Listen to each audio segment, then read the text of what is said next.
Welcome to this explainer. Today, we're mapping out the massive 2,000-year evolution of the world's largest religion.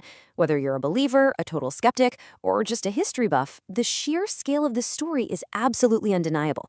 We're going to trace how a tiny, marginalized group in the ancient Middle East somehow grew into a global force that completely rewired human civilization. Think about this historical paradox for a second, because it's truly one of the most fascinating questions in all of human history. How exactly does a handful of persecuted followers, hiding out in secret catacombs, manage to not only survive the mighty Roman Empire, but actually conquer it from the inside out, and then go on to permanently shape the global economy? Well, using the latest scholarly research, we're going to figure out exactly how this ancient movement pulled that off. To make sense of it all without getting lost in the timeline, we're going to break this down into 5 key eras: origins in the historical Jesus, early Christian diversity, Constantine and Nicaea, the Protestant Reformation, and finally, its lasting global impact. All right, let's kick things off with Section 1, Origins and the Historical Jesus. We are starting with an apocalyptic sect. So picture first-century Roman Palestine. This movement didn't just pop up as a polished, brand-new world religion. Not at all. It started as a small, grassroots Jewish sect brewing in a literal pressure cooker of political tension. The Jewish people were living under the heavy, often brutal hand of Roman occupation, and the atmosphere was just buzzing with apocalyptic expectations. But here is the most fascinating part of the timeline. Jesus, a Galilean Jew, lived in the early decades of the 1st century. Yet the very first gospel wasn't even written down until about 40 years after his death. For decades, his teachings were kept alive entirely through word of mouth. Because of that massive gap in the written record, modern historians really have to play detective. But here's the thing. While theologians will always debate the divine nature of his miracles, historians across the board overwhelmingly agree on the actual historical person. The 2 facts that command almost universal scholarly agreement are these. He was absolutely baptized by John the Baptist, and he was executed by crucifixion under the Roman prefect Pontius Pilate. Now, logically, the movement really should have died right there on that cross. But it didn't. It exploded. And that is hugely thanks to a guy named Paul. Paul basically took this message on the road. By traveling along Roman trade routes, he effectively separated this emerging Christian identity from its strict Jewish roots. He argued that non-Jews, the Gentiles, could join the faith without having to follow strict Jewish laws like circumcision or kosher diets. This was a total game changer. It literally threw the doors wide open to the entire Greco-Roman world. Moving right along into Section 2, Early Christian Diversity and the Mystery of the Lost Gospels. If you imagine early Christianity as this highly organized, unified religion, well, think again. Before there was an official church, the landscape was a chaotic free-for-all of competing ideas. Different communities had wildly different takes on who Jesus actually was. Take the Gnostics, for example. Gnosticism was this fascinating spiritual movement that emphasized gnosis, meaning secret inner knowledge. They often believed the physical, material world was totally corrupt or even evil, and that salvation was all about waking up a divine spark inside yourself using secret teachings. You can literally see the tug of war happening here. The stakes were incredibly high. On one side, you've got the Orthodox tradition, heavily focused on community, shared rituals, and the authority of the original apostles. On the other side, the Gnostics are leaning hard into mystical, individual enlightenment and escaping the physical world. These groups were fierce competitors, and the early Orthodox leaders aggressively attacked the Gnostics, basically calling their views dangerous, absolute madness. Now, for centuries, the only reason we even knew the Gnostics existed was because of the angry letters their Orthodox rivals wrote about them. But then, boom, 1945, someone miraculously discovers a sealed jar buried in the Egyptian desert. This was the Nag Hammadi Library, containing 52 ancient texts, including lost gospels like the Gospel of Thomas.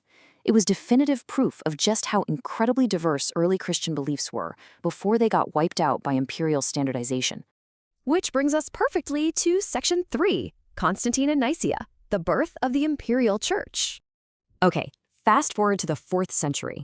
The vibe completely flips. After 300 years of being a scattered, persecuted minority, Emperor Constantine wins a massive military victory at the Milvian Bridge in 312 AD.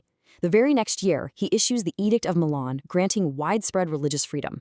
But he didn't just tolerate Christianity. He actively integrated it into the Roman state. He used this rapidly growing faith as the ultimate unifying glue to stabilize his massive empire. But here's the catch.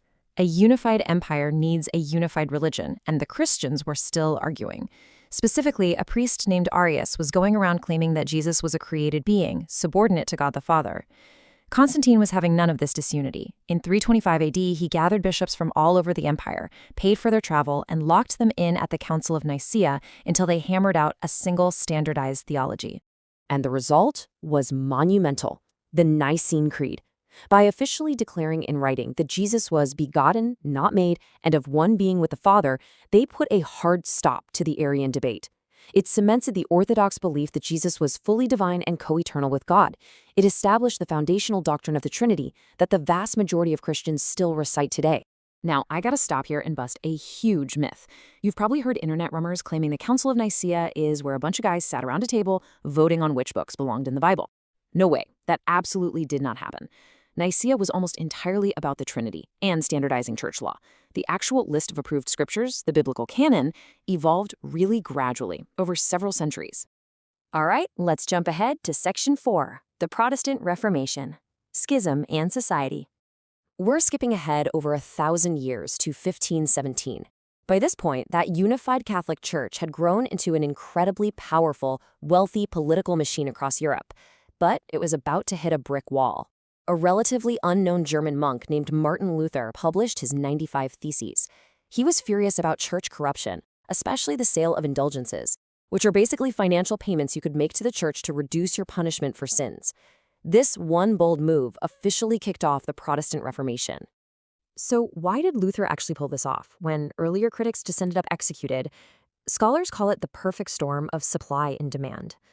On the demand side, everyday people were already furious about church wealth and corruption. They were starving for reform. But crucially, on the supply side, Luther had a brand new piece of tech, the printing press. The printing press allowed his radical ideas to literally go viral across a politically decentralized Holy Roman Empire before the authorities could even silence him. And Luther wasn't just trying to audit the church's bank accounts. He took a sledgehammer to their theology. Look at these three core principles: sola scriptura, sola fide, and the priesthood of all believers. In plain English, they declared the Bible was the only authority, salvation was based purely on faith, and you didn't need a priest or a pope to talk to God. It put spiritual power directly into the hands of ordinary people, completely stripping away centuries of Catholic hierarchy. Finally, we arrive at Section 5, a lasting global impact, and how all of this shaped the modern world. Look, the Protestant Reformation wasn't just some dusty theological argument. It was a total societal earthquake that completely rewired European law, education, and economics. As modern economic research points out, this schism drastically changed human capital. Because Protestants believed everyone needed to be able to read the Bible for themselves, they heavily pushed mass literacy and schooling. That one shift led to vastly different economic trajectories across Europe over the next 500 years. The real-world ripple effects here are just staggering. The Reformation completely redrew the political map of Europe. Yes, it fueled brutal, devastating wars over territory and faith, like the 30 Years' War, but it also accelerated literacy to unprecedented levels and created early competition in media markets as Catholic and Protestant states battled for influence. It essentially laid the foundation for the secular, capitalist societies we live in today. So, as we wrap up this explainer, I really want you to think about this.